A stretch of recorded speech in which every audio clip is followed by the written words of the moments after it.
Ser cristiano no consiste en aprender doctrinas que después hay que repetir de la manera más fiel posible, sino que se trata de un estilo de vida, tener un comportamiento como el de Jesús, que ha trabajado siempre para el bien de la gente. Y de esto habla el Evangelio del domingo que comentamos, en el que se nos presenta a los primeros discípulos que siguen a Jesús. Al día siguiente de nuevo estaba presente Juan con 2 de sus discípulos, y fijando la vista en Jesús que caminaba, dijo: «Mirad el Cordero de Dios». Al escuchar sus palabras, los 2 discípulos siguieron a Jesús. El bautista Juan en el desierto ha creado también un grupo de seguidores, y Juan, que ha reconocido a Jesús como el Cordero de Dios que quita el pecado del mundo, aquel que va a bautizar con Espíritu Santo, pues da esta enseñanza, lo indica así también a estos seguidores que están con él. Y estos discípulos pues abandonan a Juan y prefieren ahora seguir a Jesús, porque Jesús ha sido identificado como aquel que va a llevar adelante esa liberación definitiva por parte de Dios a favor de la humanidad, aquel que va a dar plenitud de vida a los seres humanos. Por eso el evangelista ha usado la imagen del Cordero, que tiene que ver con la noche de Pascua, cuando los israelíes en Egipto aquella noche comieron la carne del Cordero para tener fuerza y poder emprender ese camino hacia la libertad. Y al mismo tiempo señalaron sus casas con la sangre del Cordero para no ser tocados por el ángel de la muerte. Ahora Jesús, aquel que va a dar esa liberación definitiva con su carne y con su sangre, esa carne que significa tener la fuerza para poder ser como Jesús, personas que viven para el bien de los demás, y esa sangre que es expresión de un amor sin límites que se concede por el bien de toda la humanidad. Estos discípulos entonces dejan a Juan y se ponen a seguir a Jesús. Lo reconocen como aquel que va a dar vida definitiva, que va a llevar a cabo ese proyecto del Padre. Jesús se volvió y al ver que lo seguían les preguntó: «¿Qué buscáis?». Le contestaron: «Rabí», que equivale a maestro, ¿dónde vives? Les dijo: «Venid y lo veréis». Jesús responde a ese deseo del ser humano cuando ve a estos 2 que lo siguen en silencio. Jesús toma la iniciativa y les pone una pregunta. No les dice «¿A quién buscáis?», sino «¿Qué es lo que buscáis? ¿Qué es lo que realmente os interesa? ¿Qué es lo que os atrae en vuestra vida? ¿Cuál es vuestro deseo o vuestro anhelo más profundo?». Y estos 2 personajes le preguntan no tampoco acerca de su programa, de las ideas que él va a ir enseñando, de las doctrinas que puedan ser interesantes, sino que le preguntan acerca de su vida. «Maestro, ¿dónde vives?».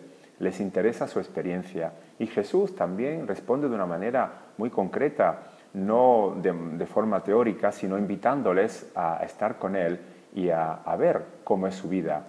De eso se trata entonces cuando se habla de un discípulo de Jesús, tener la misma experiencia que Jesús ha ido teniendo, participando de su vida, pudiendo conocer su modo de relacionarse con los demás. Llegaron, vieron dónde vivía y aquel mismo día se quedaron a vivir con él. Era alrededor de la hora 10:00. Estos 2 discípulos se quedan a vivir con Jesús. Han experimentado por sí mismos de qué se trata, qué es aquello que realmente Jesús comunica. Jesús comunica esa gloria del Padre, ese amor leal. Él es su morada, el lugar donde Él reside, es donde se manifiesta la plenitud del amor del Padre. Y eso lo han vivido y lo han sentido los discípulos. Por eso toman esta decisión de quedarse a vivir con Él. El evangelista añade un dato temporal. Era casi las 4 de la tarde, la hora 10:00, es decir, cuando el día está ya declinando, está acabando. Esto significa que con Jesús va a empezar una era nueva. Con Él se va a inaugurar el día nuevo de la creación, en el que realmente los seres humanos van a poder alcanzar esa plenitud, van a poder experimentar en su misma carne la riqueza del amor del Padre. Pero esta experiencia no se queda encerrada en los discípulos, sino que hay que comunicarla, hay que extenderla, hay que hacerla llegar a más gente. Uno de los 2 que escucharon a Juan y siguieron a Jesús era Andrés, el hermano de Simón Pedro. Fue a buscar primero a su hermano carnal, Simón, y le dijo: «Hemos encontrado al Mesías», que significa ungido. Andrés, uno de los 2 que han seguido a Jesús, pues va a buscar a su hermano. De esto se trata cuando se vive la experiencia de compartir la vida de Jesús. No se puede no puede uno tenerla para sí mismo, sino que tiene que comunicarla a los demás. El evangelista dice que fue a buscar primero a su hermano, lo cual quiere decir que después también buscó a más gente. Pero de eso se trata, de extender esa experiencia que el discípulo tiene acerca de Jesús, de su persona y de su mensaje.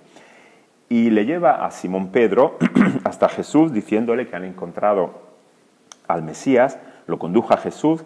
Jesús, fijando la vista en él, le dijo: tú eres Simón, el hijo de Juan, a ti te llamarán Cefas, que significa piedra. Este personaje que entra en escena, Simón Pedro, será un protagonista del Evangelio, pues no tiene ninguna reacción, no dice nada, no pregunta nada, se queda en una actitud muy pasiva. Esto quiere decir que Pedro va a ser un personaje difícil, que va a tener que emprender un camino no fácil hasta poder ser realmente discípulo de Jesús. Por eso a este discípulo, a este personaje, Jesús le da un apodo, un sobrenombre, Cefas, que significa piedra, que lo caracteriza por una actitud más bien dura, cerrada, es decir, va a estar siempre en oposición a lo que Jesús enseña, porque Simón Pedro representa la figura del discípulo que sigue apegado a sus tradiciones, a su manera de ver las cosas según han sido enseñadas por la doctrina.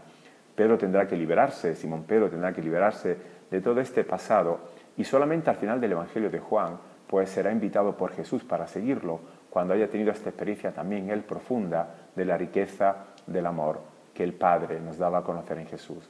Entonces ser discípulos consiste en eso, poder tener una experiencia de ese amor y poderla comunicar con la misma vida a los demás.